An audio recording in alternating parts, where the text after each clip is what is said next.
March 28, 1941, 22:27 hours, the Mediterranean Sea southwest of Cape Matapan. Pitch dark, no moon worth the name. 3 Italian heavy cruisers steamed in line across the black water, their 8-inch guns trained fore and aft, their crews expecting nothing. A destroyer named Greyhound swung a searchlight beam onto the leading ships, and out of the darkness, from a range of under 3,000 yards, a British battleship fired her opening broadside. 6 15-inch shells crossed the gap in a heartbeat. 5 of them struck the cruiser Fiume just below her upper deck and exploded inside her hull. In the space of a single salvo, she was already a burning ruin. The battleship that fired it was old. She had been launched in 1913. She had fought at Jutland 25 years earlier, when most of the men now serving in her were children. By the standards of 1941, she was slow, she was worn, and a good many experts had written her off as a relic of a vanished age. Her name was Warspite. Over the next few minutes, she and her 2 sisters would kill more than 2,000 Italian sailors and sink 3 modern cruisers and 2 destroyers for the loss of a single aircraft. Here is the question this video answers. How does a washed-up battleship from the First World War annihilate a squadron of ships a generation newer, in the dark, in under 5 minutes? To understand Matapan, you have to understand the pressure Britain was under in the spring of 1941. The Mediterranean was the artery of the empire. Through it ran the convoys to Malta, the supply lines to North Africa, and now the troop ships carrying soldiers to defend Greece against the coming German invasion. The man holding that artery open was Admiral Sir Andrew Cunningham, Commander-in-Chief of the Mediterranean Fleet. His sailors called him ABC. He was widely regarded as the finest fighting admiral Britain had produced since Nelson, and he thought like Nelson too. Where other commanders sought a careful advantage, Cunningham sought the enemy's destruction. Across the water, the Italian Regia Marina had spent the winter on the back foot. In November 1940, torpedo aircraft from a British carrier had crippled 3 Italian battleships at anchor in Taranto harbour in a single night. That blow had made the Italian fleet cautious, unwilling to risk its capital ships without overwhelming odds and heavy air cover. But the Germans wanted the Italians to act. They pressed their allies to strike at the British convoys ferrying troops to Greece, and so, reluctantly, the Italian navy sortied. The plan was built around the battleship Vittorio Veneto, a genuinely modern and powerful ship, escorted by a screen of heavy cruisers and destroyers. The Italians believed the British Mediterranean fleet had only 1 working battleship and no aircraft carrier. They were wrong on both counts, and that error was fatal. The reason they were wrong is that the British were reading their mail. At Bletchley Park, the codebreakers of Britain had cracked into the Italian naval cipher.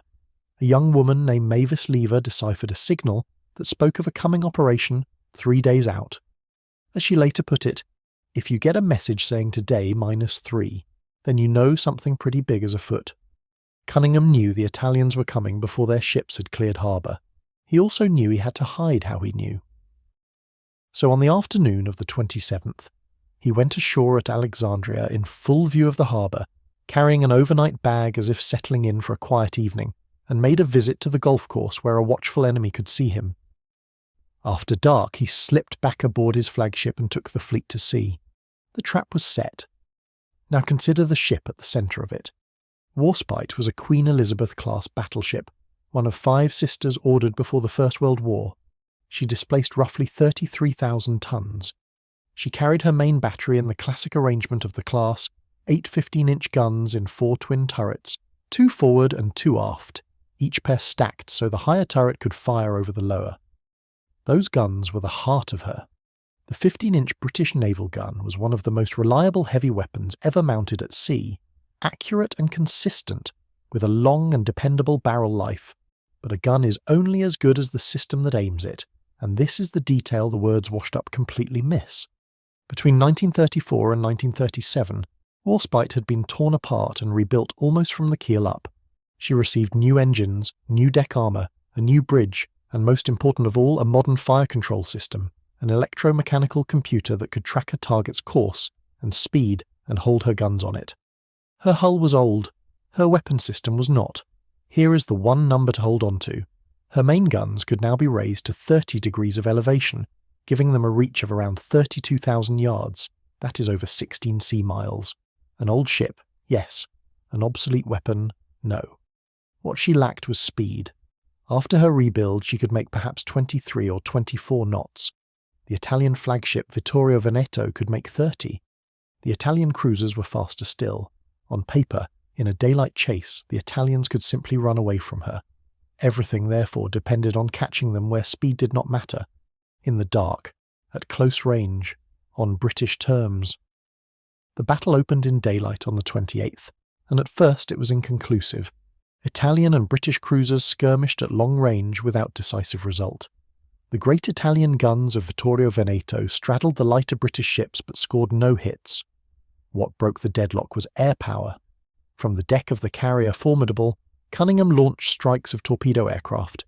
In the afternoon, an attack led by Lieutenant Commander Daniel Stead drove home against Vittorio Veneto.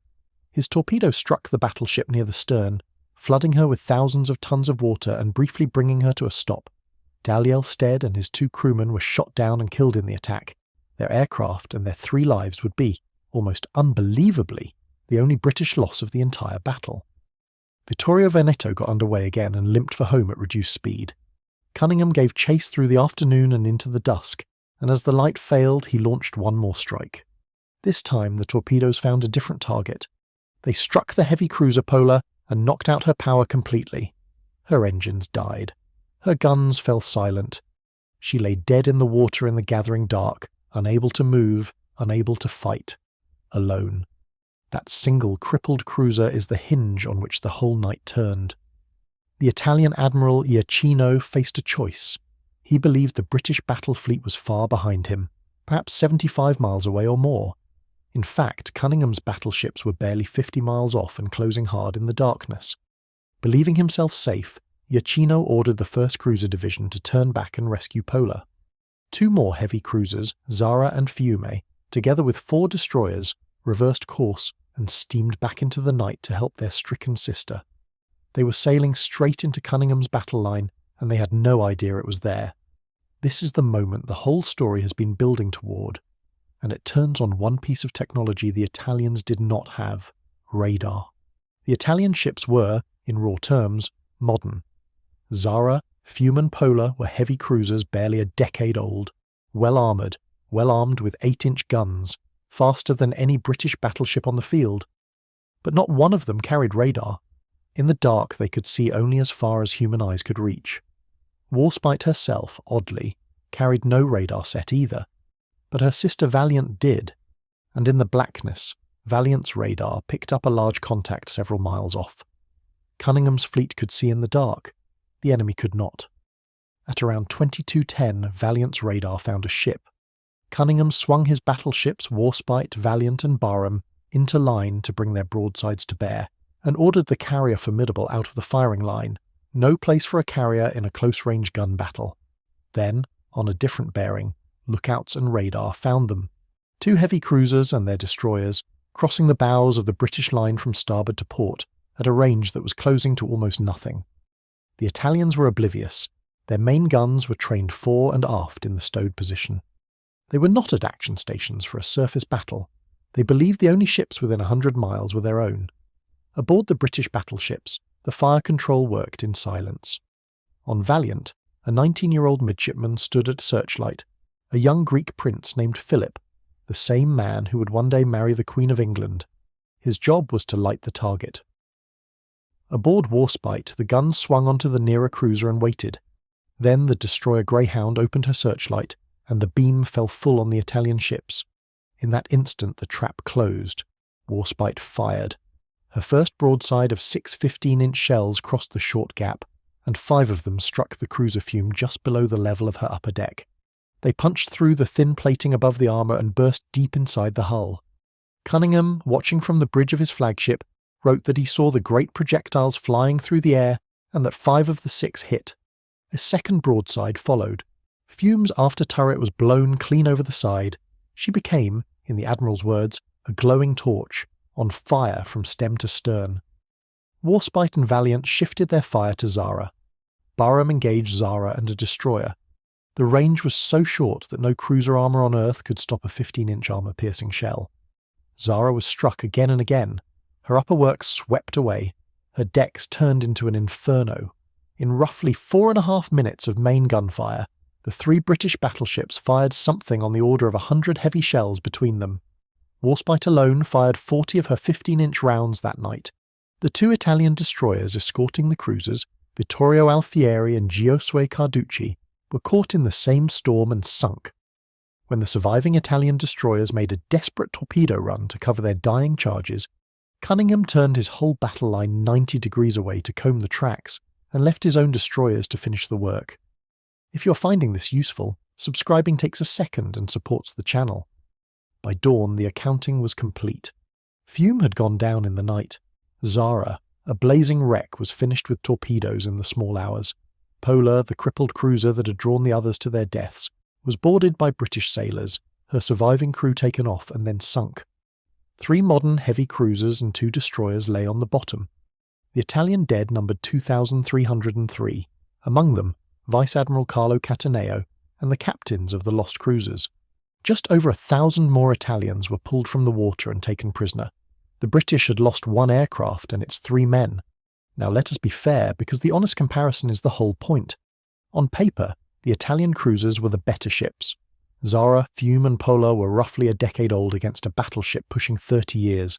They were faster. They were well designed and, for cruisers, well protected. The Italian Navy was not a joke, and its sailors, once the shells began to fall, in many cases fought and died with great courage. This was not a case of good ships beaten by better ships. Warspite carried heavier guns, but she was blind without her sister's radar, and slow enough that in daylight the Italians could simply have left her behind. So why the massacre?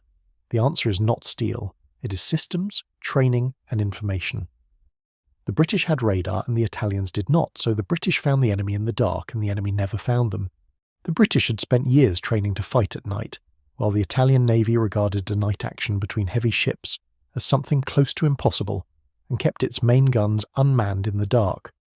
The British had modern fire control that put 5 shells of the first broadside onto the target, and behind it all, the British had read the enemy's signals and known he was coming. The Italians brought newer hulls, the British brought a better way of fighting. In the dark, off Cape Matapan, the better way of fighting won so completely that the enemy barely fired a shot in reply. Listen, finally, to the Italians themselves, because they understood exactly what had beaten them. Their own commander, Admiral Iachino, judged afterward that the disaster came not from the losses alone but from what the battle revealed. It exposed, in his words, the backwardness of their night battle technology and their failure at cooperation between ships and aircraft. Their crews, groping for an explanation, whispered of a secret British device that let the enemy see in the dark. There was such a device. It was called radar. One Italian writer would later call Matapan a caporetto at sea, naming it after the worst land defeat in Italian history. They had brought modern ships and lost them in minutes to a battleship built before most of the fight's participants were born. And that is the point. The critics who called Warspite washed up were measuring the wrong thing. They measured the year on her keel. They should have measured the guns, the fire control, the radar around her, and the mind of the Admiral flying his flag from her bridge.